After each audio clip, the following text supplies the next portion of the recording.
Good afternoon. Today, the North Carolina Department of Public Instruction has released the accountability and testing results for North Carolina's public schools for the 24-25 school year. Joining me this afternoon are the following individuals. We have Dr. Stacy Wilson Norman, our Chief Academic Officer for the North Carolina Department of Public Instruction. We have Dr. Tammy Howard, who is a Senior Director in the Office of Accountability and Testing for NCDPI. We have Dr. Thomas McGeechee, Principal of Nash Early College High School, and we have a student, Frederick Lindsay, who's a student at Nash Early College High School. So what we'll do this afternoon are the following. We'll start with Dr. Howard, who will provide a brief overview of the accountability results, highlighting areas of progress and areas where there is room for improvement. I'll share just a few examples of schools and school districts that are making progress, and then we'll turn it over to the principal and student from Nash Early College High School and ask that they share more about their particular results, which I think you will find are quite amazing, and what led to those results. Then we'll turn it over to Dr. Wilson Norman, who will share some thoughts about the overall state results and plans for addressing areas of improvement through the implementation of the recently announced strategic plan for North Carolina's public schools. I will then make some concluding remarks and then open it up for questions. And so, first, turn it over to Dr. Howard. Thank you, Superintendent Green.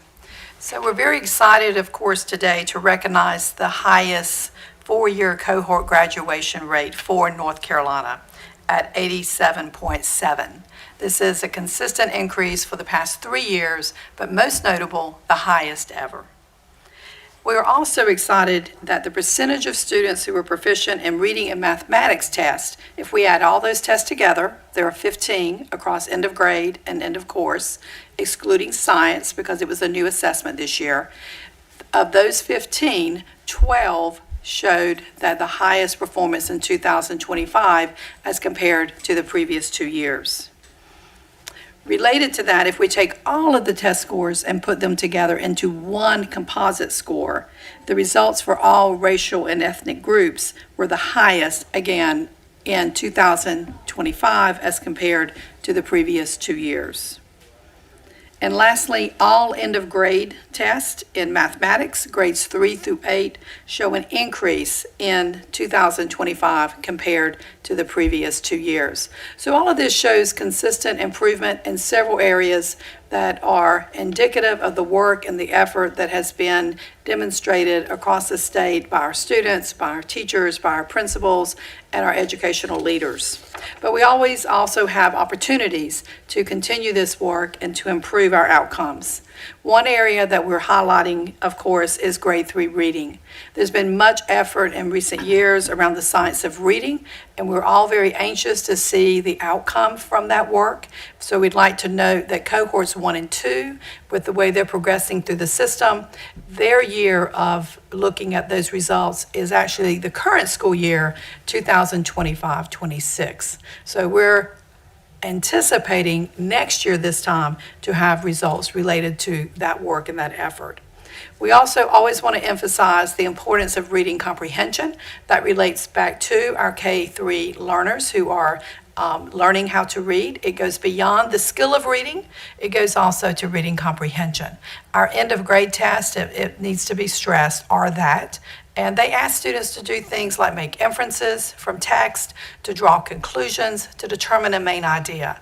And that is an extension of that learning how to read the words to learning how to process the meaning from the text. And that really is a priority across all grade levels, K-12, in emphasizing preparedness to go beyond high school and be successful. We also have the opportunity to continue our work with reading and mathematics across various subgroups of students. We go to that level to look at that, although we also recognize very seriously that we're focusing on all students and all schools across the state of North Carolina and identifying at the local level, supporting them in the areas that they can improve to increase achievement at reading and math. And then lastly, with the new science assessments, that is a baseline for this year. First year these assessments were administered. They were based on content standards that were adopted by the State Board of Education in July 2023. Those content standards include what we refer to as science and engineering practices. And so those content standards are a little bit different than the previous content standards. And it's an opportunity to continue to provide support to instruction to make sure that as we move from this baseline year, that we continue to see improvement and achievement in science. So thank you, Superintendent Green. Thank you. Now what I'll do is just share a few schools and school districts who made some significant progress over the course of this last year. I'm going to start with Cleveland County Schools. So for the first time in 4 years, none of its 4 middle schools were designated as low performing. This is pretty significant given the hard work that has to go into moving schools off of a low-performing list. 3 of the 4 schools met or exceeded growth. There are some key strategies. One was implementing Marzano's high reliability model. They developed a unified instructional framework based on research and data. They added math and literacy facilitators. They built safe and supportive and collaborative cultures within those schools. They shifted the emphasis from just not only teaching, but to teaching and learning with data-driven decisions. The reason that I also want to lift up this particular situation is because of the Marzano model. The Marzano model is actually being expanded to the Golden Leaf Schools Initiative. You've heard about that before. This is the investment by the Golden Leaf Foundation of $25 million over the course of the next 5 years to help transform 15 rural middle schools with a focus on mathematics. The second one that I'll lift up is Lakeside Charter Academy in Cornelius. On the legislated accountability model, this school went from a grade of F to a C, and it went from not meeting growth to exceeding growth over the course of this past year. This means that this school is no longer low performing this year. And in the report that was provided by Dr. Howard, to the State Board of Education this morning, one of the things that was highlighted was the fact that there was dramatic improvement with regards to the decrease in the number of low-performing schools this year. I believe that number was about 60 less this year.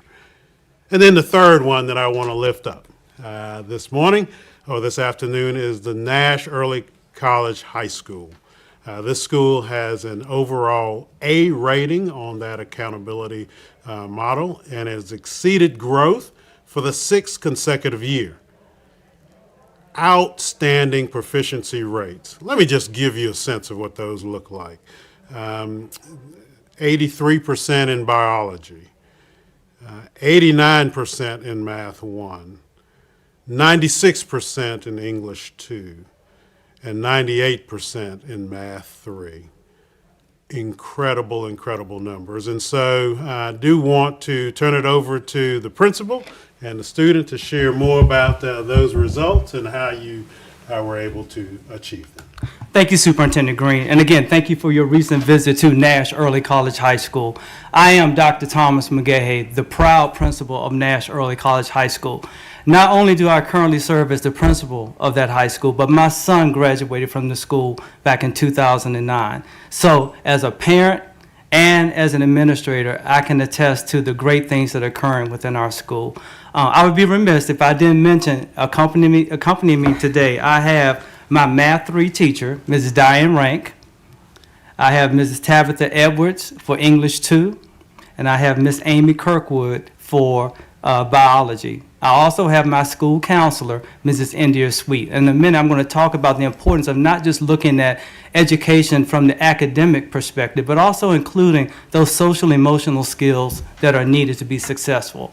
At Nash Early College High School, one of the things we've done is we have an intentional focus as a district on high expectations for all scholars. So within our district, we are using the explicit instruction protocols espoused by Dr. Anita Archer. And basically what that means, in every classroom, every day, every scholar is participating. They're thinking, they're writing, they're speaking. And that speaks to the success that we've been able to sustain over the past 6 years. I want to start with, I've always believed that you have to begin with culture. You have to build a culture in an organization in order to achieve the results that you want. So for me, our school family, and I call them my family, we built a culture of collaboration. That is, there are no silos within our building. Learning is a team effort. It's not individual. So we start with things like our professional learning communities, our PLCs. We look at student data. We don't just look at the proficiency mark, but we then dig deeper to find out if they're not achieving the results that we want, what can we do in a collaborative effort to ensure that they achieve the success that they deserve. And in a minute, I'm sure Frederick is going to talk about his experiences there. But that means a lot within the building. So not operating in a silo. And that means not just teachers in the building, but also as an early college, I'm partnered with Nash Community College under the leadership of Dr. Lou Honeycutt, who has opened so many doors for us as an organization, where we have vertical alignment PLCs with college professors so that we ensure that we're doing the things we need to do to meet your goal one, that every student is going to be successful in their next phase of life. So that not only involves conversations about instruction, but also providing resources. So we have access to the biology labs to conduct experiments, to expand the knowledge base of our scholars in partnering with Nash Community College. Also, we share best practices. Just yesterday, I have a new teacher new to our country, teaching for the first time in our building, and we went on a learning walk. So we went to observe a veteran teacher who employed the very practices that we're talking about with explicit instruction so that he could see that in action. Those are the kinds of actions, I think, that definitely contribute to our success. Also, with professional development, we all understand that when it comes to students, we want to have individualized instruction for them. But with my teachers, I want individualized professional development. So I ask them what they need to better equip them for their classroom instruction. And then I allocate within my budget professional development dollars so that they can attend PD sessions and then come back and build capacity in our school. They share those best practices with their colleagues. So again, no silos. We're building capacity and we're targeting professional development to meet the needs of our teachers as well. I've talked about the vertical alignment with Nash Community College. A perfect example of that, and Frederick is going to talk about, is a recent opportunity that our scholars had to go to Iceland based on a club that's sponsored by Nash Community College. So 6 of my scholars got a chance to go to Iceland. And you talk about expanding their horizons, introducing them to experiences that they otherwise would never have had. It's something that you can't put a price on. But again, it ties back to building relationships and using collaboration. And oftentimes when we talk about education, we think about the building, we think about the teachers, the principal, but I don't want to forget the families. Our families are an integral part of the success of our scholars. And a recent example of that is we had a group of scholars who aspired to be attorneys. And I'm sure Superintendent Green likes that. So we created a club to participate in the North Carolina mock trial program. This parent came in and provided assistance to our staff so that they could prepare our scholars to participate in that program. And they had 2 opportunities to compete in a mock trial situation. And just the confidence they gained from that experience, again, it's not something you can put a price on, but it goes back to collaboration. And in that instance, we're talking about working with families. And then the other thing I want to talk about in my environment is this. I've tried to create an environment where I encourage staff and scholars to take risks. Don't be afraid of failure, because if you didn't achieve what you wanted to, then that means you reflect on the experience and you build upon it to improve yourself. So I encourage risk taking all the time, whether it's with instruction, whether it's with a scholar who somewhat timid about going to Mrs. Rank's Math 3 class or Mrs. Edwards' English 2 or Miss Kirkwood's Biology, push yourself. You can do this. And we have a support network there that's focused on your success. And then the other thing I want to touch upon is understanding the importance of social emotional well-being of our scholars. Our school has implemented the Peer Group Connections program. That is a program where we have upperclassmen who mentor incoming freshmen to help bridge that transition from middle school to high school. I have 3 or 4 teachers who've gone through extensive training for PGC, and they in turn allow scholars to compete and apply to be PGC facilitators. So again, as I shared with Superintendent Green on his visit, sometimes we as adults can say something to a young person and it doesn't resonate. But when they hear from a peer, it has a whole different meaning. So PGC, having that opportunity for scholars to reach out to a peer for support, folks who've been successful in our school, and then sharing their experiences, and then providing that encouragement is another component that has led to our success as an early college high school. And my final point I want to talk about is we know not to become complacent. Yes, we are pleased with where we are and what we've achieved, but this is a new year. We've got new scholars who are going to be testing. So we continue to employ those practices and procedures that we have shown to be successful in our school. And if we need to make tweaks, we're not afraid to make adjustments. Because again, the goal of our institution is success, high achievement for all scholars. Thank you, sir. And now we'll turn it over to your student, All right. Mr. Lindsay. Hello, my name is Frederick Lindsay. I'm a 13th grader at Nash Early College High School, and my school is truly so incredibly special.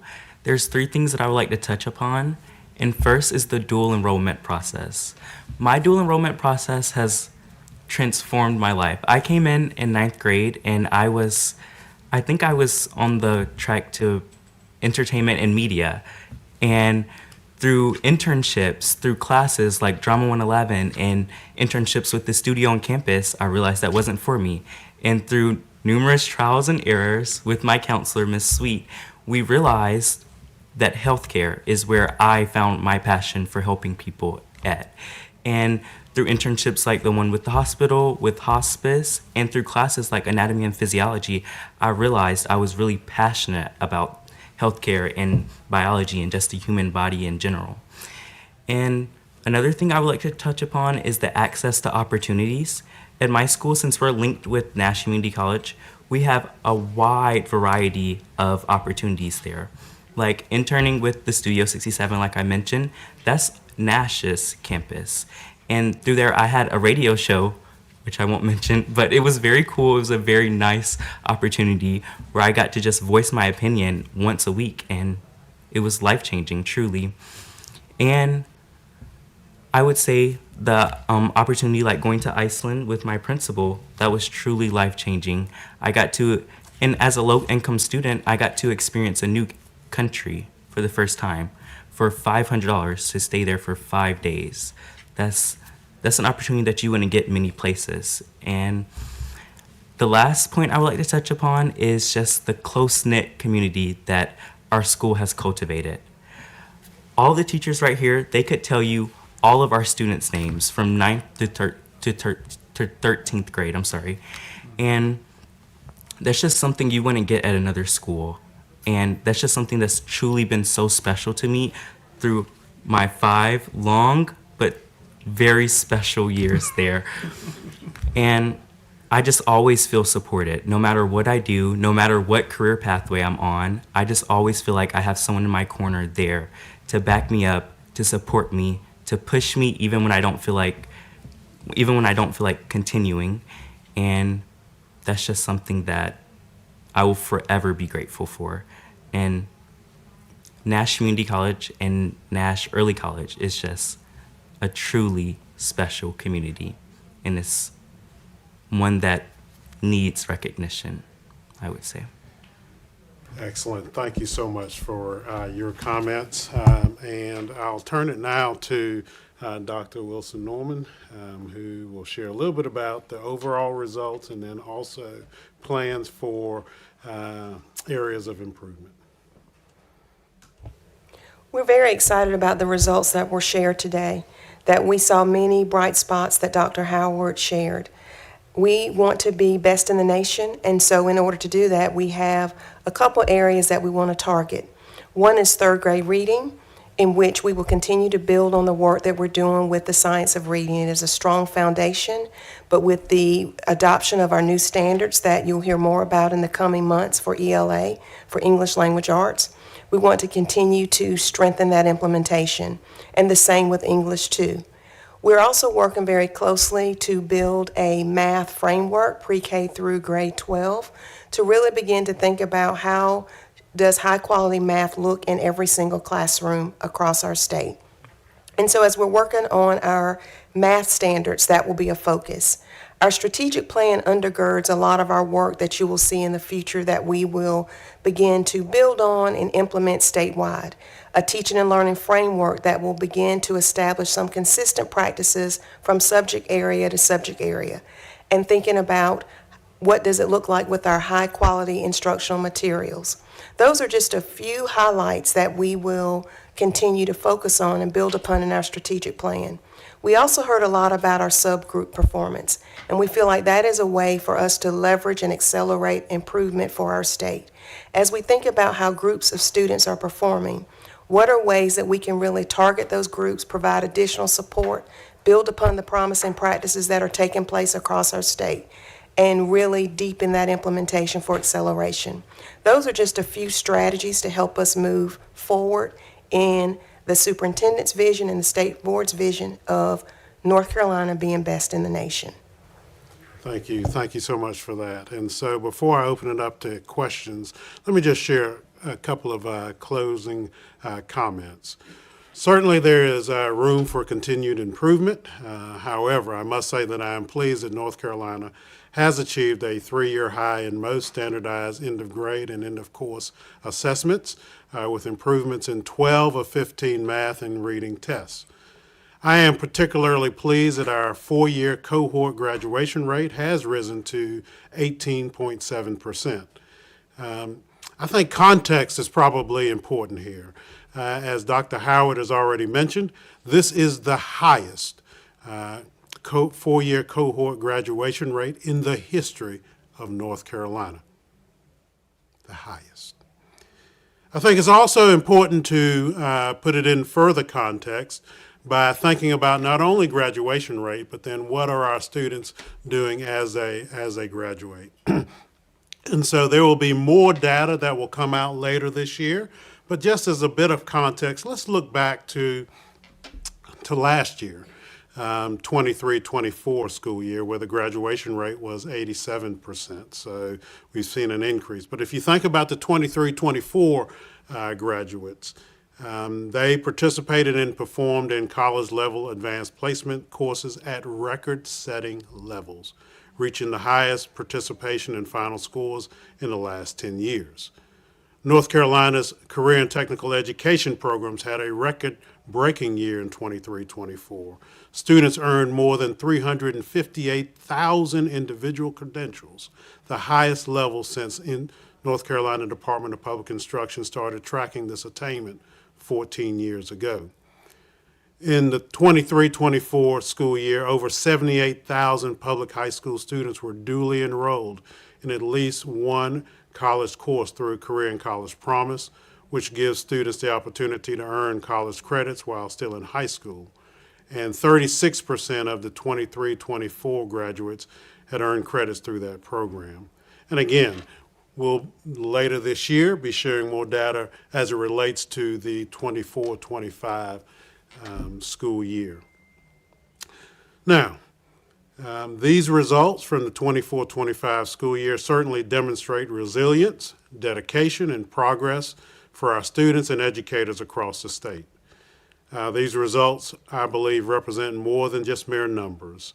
They represent thousands of students who are better prepared for their next phase in life.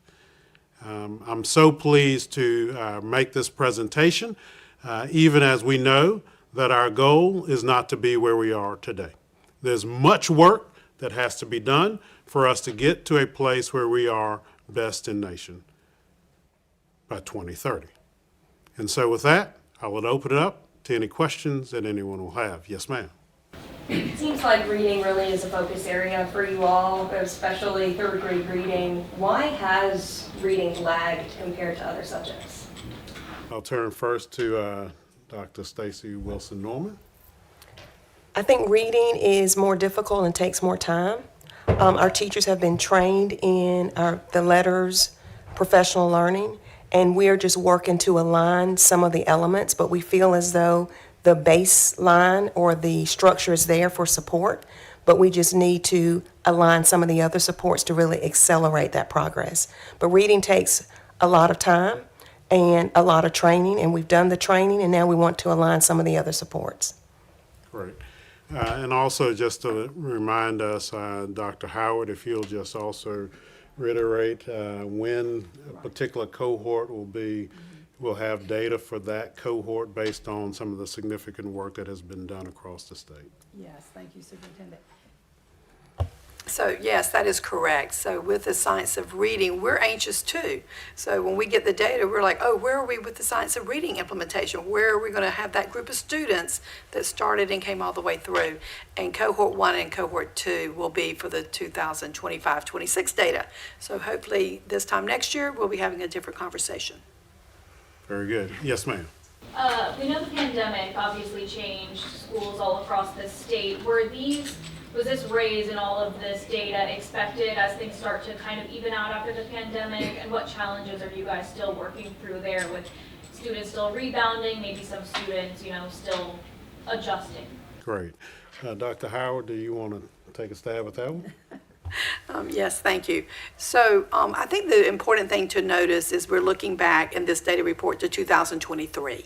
And for many of the areas that we looked at, there is consistent improvement from 2023 to 2025. So I think in that, seeing that consistency where it is, and it is very evident, for example, in grades 3 through 8 mathematics, then we're moving away from the same impact, I would characterize it, as we had in the initial years coming in out of the pandemic.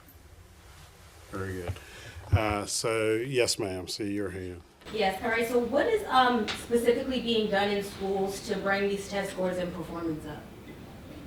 Yeah, so you heard a number of different things, I think, this morning. Focusing on, like, what's the main thing? Yeah, so again, you heard different things again this afternoon. You heard, for example, what is happening at the local level at Nash Early College and all of the strategies that particular school has put in place.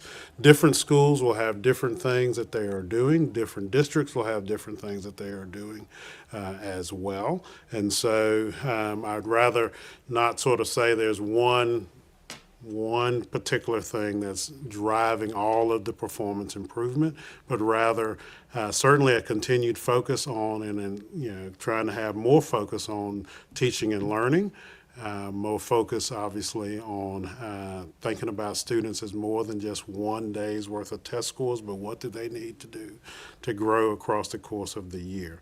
I'll look to Dr. Stacy Wilson-Norman to see if there's anything she'd like to add to that. I think Superintendent Green really highlighted the main areas. Continue to focus on instruction, to continue to focus on student wellness, and really to think about how we can support our educators will continue to be our focus. Great. Yes, ma'am. Hi, I'm Cindy with ABC 11. You guys were just mentioning this, but I guess I know there's no one answer, but what kind of factors do you think kind of play a part into the success? And when you look at the data, I guess, what is it kind of telling you about our schools, especially given today's climate with technology, AI, and also threats on the federal level to education funding? Yeah, so first of all, I think it's really important that we appreciate that our schools are doing incredible work. Always room for improvement. We certainly looked at our data. You can look at certain subgroups and say there's obviously absolute room for improvement with regards to that data. But I have to emphasize how incredible work that our schools are doing, because they are. Certainly, I think that's an important sort of context, right? That's why, for example, when I talked about the graduation rates, I didn't want to just simply focus on those graduation rates alone, because it's, one might make the argument, well, it's easy to just put students through, right? But are they learning things along the way? And that's why I think some of that context becomes critically important as we think about this going forward as well. With regards to all of the things that are going on, obviously our strategic plan is certainly trying to address some of those issues as well. This year, for example, we are, because of working with the General Assembly and legislation that they passed, really limiting access to mobile devices during the instructional day, which I think will allow for more instruction and more teaching and learning to transpire. We're certainly looking at things like artificial intelligence. North Carolina was one of the very first states to put out guidance a few years ago. And so we'll utilize that guidance, we'll enhance it as we think about how to incorporate AI into teaching and learning going forward as well. That's part of our strategic plan looking forward as well. Now, there are a few things that are going to be really important for us to focus on. One, educators. We must have high-quality educators working with our students. That's why, given the results that we've seen compared to the resources that are provided to our educators, I use the term revere. I revere our educators because they're doing incredible work. Second, we do have to talk about resources, right? The amazing things that schools like the Nash Early College are doing could only be further enhanced if we get the kind of resources necessary, I believe, to provide a high-quality education for each and every student. When you think about North Carolina and where we find ourselves compared to the rest of the nation with regards to resources, there are reports that come out that place us in the 48th position across the states in the country. And thousands of dollars less than the national average, and even compared to Virginia and South Carolina on a per pupil basis. When you times that times 1.5 million students in North Carolina, you recognize that we need more resources, which will allow us to recruit and retain and grow our educators, who can then in turn do amazing things with our students. Next question. Yes, sir.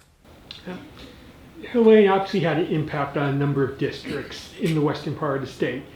How do you think the state would have fared if not for the impacts on those schools in the state? So I'll turn to Dr. Howard to see if she has any thoughts on that, and then I'll add to it. Right. Well, I think first of all, of course, that we're very understanding of the situation that our fellow educators and students and families and communities faced in the western part of the state. I think that there was significant work locally, I'm sure, to give them support and get them back in place as soon as they can. But of course, you're back in place, but what does that really look like? What does that mean when you've been through the devastation of a hurricane? When we look at any data, though, I would remind ourselves that there are multiple impacts on that data. And it would be really wonderful if we could kind of tease out and say, this was the impact, and this is what it would have been if we had not had a hurricane or a tornado, or if a principal had not left the school, or if there had not been high teacher turnover, or if there had not been some other situation in a community that affected the students and the families. But that's very, very difficult to do. And the other thing I would remind us is that in some, and we don't know this is not anything that I know, that anyone knows, right? But sometimes when we're faced with difficult situations, everyone kind of works a little harder. And so maybe there was, some benefit from that as well. But I think the important thing always with data is to consider the context. And that's why on the reports, we have done this for the past several events that we've had in North Carolina. We include the number of lost instructional days. So when that data is being accessed and it's been reviewed and considered, that is taken into consideration, because absolutely that is a factor for those schools in the western part of the state. And there are probably other situations across the state that we may not be aware of that had impact as well. But the important thing of the data is it's a point that we can start and identify where to go forward. Very good. I see one last hand, yes. Schools didn't have that federal pandemic relief funding last school year. How did you all manage not having that to help students improve and prevent further learning loss? That's a fabulous question. And I'll see whether Dr. Wilson Norman has any thoughts about that, and then I'll share a thought or two. I think schools had to make tough decisions. Districts had to make tough decisions, but they prioritized teaching and learning as best they could in the changes. So I think the federal dollars gave opportunities to try things, and like when the dollars were no longer available, districts had to make tough decisions to prioritize students and instruction. And I think based on the data, they've made some good choices. And then what I would add is certainly I do believe, given the return on investment that has occurred here in North Carolina, I mentioned earlier sort of where we are with regards to overall funding. I just start to think about what would happen if we had continued to receive that level of funding, either from the federal government or from the state level or from local levels as well, right? We need additional resources, I think, to continue to make the progress that we know that can be made across our state. Again, want to thank you for allowing us this opportunity to present a bit about our accountability and testing results for the 24-25 school year, to be able to highlight some of the progress being made across the state, including the highest ever graduation rate in the history of North Carolina, allowing us also then to highlight some particular schools, and in particular the early college at Nash, the Nash Early College High School as well. Thanks. Be blessed.